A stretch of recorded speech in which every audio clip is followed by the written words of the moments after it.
It's a predominantly white town. But I think it was good to grow up in the environment in which I grew up, because it was interesting, because during Black History Month, we're hearing about the way that white people have always treated, and this is coming from white teachers no less, but how there still exists a systemic racism against Black people or whatever.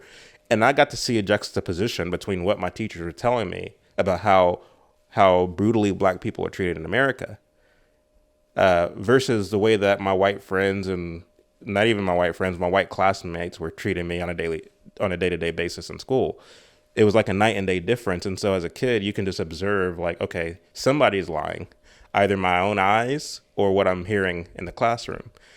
And so for me, as somebody who had that experience on the one hand and grew up in the church on the other hand, where I'm learning the gospel, where I'm learning the truth, quite frankly. Don't lose your point. I just want to add for clarity. Yeah. Growing up in the church, predominantly Black church, or is it mixed race church? It was a predominantly Black church. Gotcha. In Texas, Yep. in Arlington, Texas.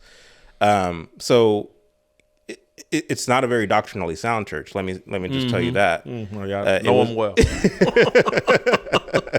But it was a church nonetheless, and we did have access and exposure to the gospel insofar that we had Bible study. So we were, at Sunday school, we would have to read the Bible, and you're getting glimpses of the gospel and of the truth therein.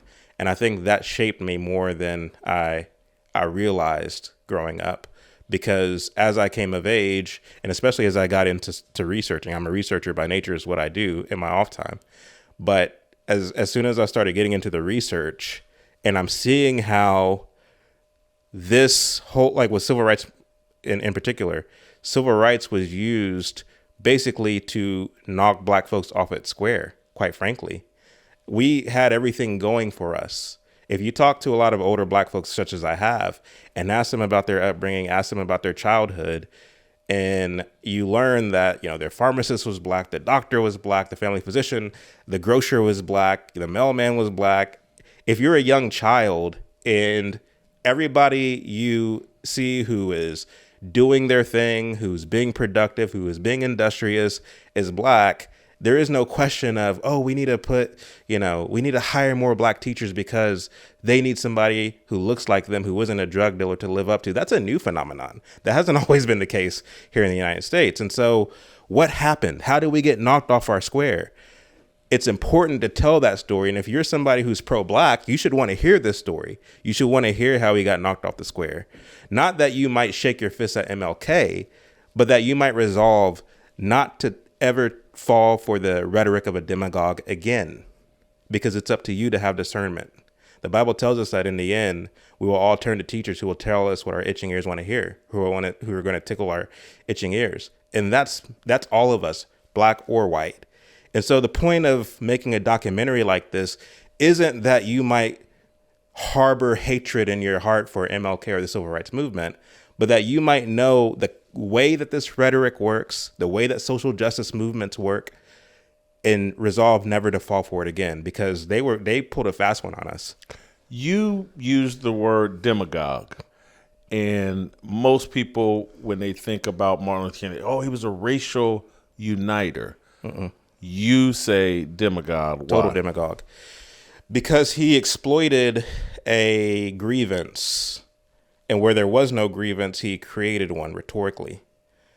Many people don't know this, but a lot of his speeches weren't even written by him. I think people kind of know that now, but they kind of maybe assume, isn't that everybody? Don't presidents have speech writers? He was a minister. I can understand a politician. I can understand a politician having a speechwriter. He was a minister. How many pastors do you know have their speeches or sermons written by Jewish communists, atheists who hate God? Like how many ministers do you know have their sermons written by such people? Ministry is a calling, and so it's I'm making your point, right? Like God is calling you to the ministry. He's not giving you the message through atheists and people that think Jesus is burning in hell in a vat of manure. He's not giving it to people that are totally hostile to Jesus Christ. Right. It's a minister being called is basically saying, I'm on a communication wavelength with God, and the things I'm saying are ordained by And biblical, yeah, mind you, yeah, and biblical. And so his speeches are written by Clarence Jones, a Marxist, Stanley Levison, a Marxist, Bayard Rustin, a Marxist, Jack Odell, a Marxist, and sometimes by him, also a Marxist. And so the fact is, what he's doing is he's using, I guess, kind of a gospel tinge or a biblical tinge to a lot of his sermons. Because I've actually listened to a lot of his sermons and read most of his sermons. He never calls people to repentance. He never preaches the gospel. And he never really references the Bible without tying it to some, in his day, modern political, program or legislation or what have you. And so he was utilitarian insofar that he saw the Bible as a kind of utility. You might recall in the documentary where he said, I felt that if religion was going to be relevant, we have to, and these were his words, if religion's going to be relevant, we have to apply it to some kind of social action here and now. So he utilized the scriptures and utilized the Christian faith to push something more nefarious, not to call people to repentance at all. And so to take it back to, one of your previous questions, again, like we as Black people fell for it. And we haven't been the same since. And so it's important to learn the story so that, we don't fall for it again. He was a demagogue insofar that he exploited the grievance that was there in some cases and created one where there wasn't.